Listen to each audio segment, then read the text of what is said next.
Good day everyone, good day class, and good day ma'am. So now, you already know about the globalization and cultural influences.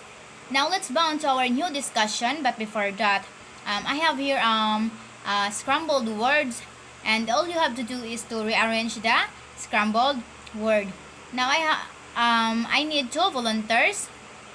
Yes, Miss Bakibot. Okay, yes, Miss Bernales. Okay, thank you. So the word behind the scrambled letters is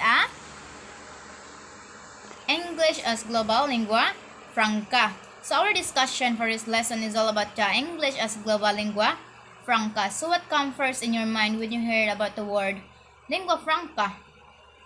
Yes, the word lingua franca mauni siyang language nga ma-adapt as a common language between speakers whose native languages are different. So, English has become the global lingua franca for several reasons. So, ang English nahimo siyang global lingua franca sa kadaghang rason. But I have here four reasons. First is English has a wide geographical spread due to the historical influence of the British Empire and the latter dominance of the United States as a global superpower.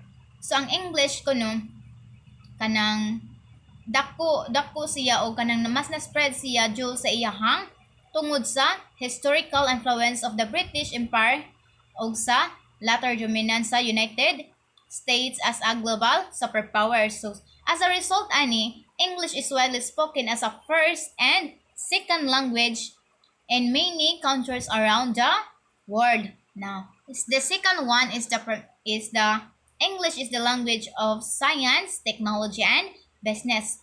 So it is the primary language used in international conferences, academic journals, and research publications. Multinational companies use English as their official language, which further promotes its use in the business world. So the number three is it has a simpler English is relatively easy to learn compared to other languages. So ang English kuno mas dali siya ma-learn compared sa other languages, compared sa kanang mga Chinese, compared sa mga kanang Japanese, Koreans, like that. Now, it has a simple grammar structures and a large vocabulary that is constantly expanding through the incorporations of words from other languages. This make it more accessible and attractive for non-native speakers to learn. So mas kanang nahimo siyang mas accessible ug attractive para sa non-native speakers para mo learn ana. And lastly, the popularity of the English in popular culture through movies, music, and the internet has contributed to its global dominance. So English language media and entertainment content have a wide reach, making it more likely for people to encounter and use English in their daily lives. So it is important to note that while English is the global lingua franca, it does not mean that it is the only language used for communication. So, importante ni nga kanang while ang English global lingua franca siya, wala siya nagpasabot nga mauray maurag language nga gamiton for communications. Many people still use their native languages in their local context, and there are also several other widely spoken languages such as Chinese, Mandarin, and Spanish and Hindi. Next is English as global lingua franca. So, English as a global lingua franca refers to the use of the English language as a common means of communication between people from different linguistic backgrounds, especially in international contexts. So, it is the language that facilitates communication and understanding among individuals who have different native languages. Now, There are several types of English as a global lingua franca, including the native English speakers and non-native English speakers. So when we say native English speakers, this refers to individuals who speak English as their first languages, such as American, British, Australians, and Canadians.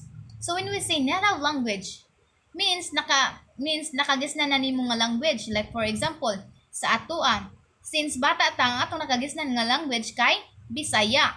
Maunay kanang native language nato. And global interactions, the fluency in English allows them to communicate with non-native English speakers. While kung moingon tang non-native English speakers, these are individuals who have learned English as a second language and use it as a tool for communication. So, they may have various accents and speak English with varying degrees of proficiency. Non-native English speakers often learn English for academic, professional, or interpersonal purposes, allowing them to connect with others globally. So, ang non-native languages, non-native English speakers, mauni ang mga tao nga naka-learn sa English nga mauni ang mga tao nga nag-learn sa English as their second language. For example, kanang pareha nato non-native English speakers ta or non-native language ta kay ang English nga language kanang namauhan ra man na nato kay di ba pag sukat pagabata Bisayaan man ta gi-use na nato as for communications and another example kanang nakay ka chat nga afam or nakay ka chat nga afam or Amerikano unya kanang Bisaya man ka. So you use English as a second language for communication for the both of you. Understand? Okay. So that is the English as a global lingua franca. That's all. Thank you.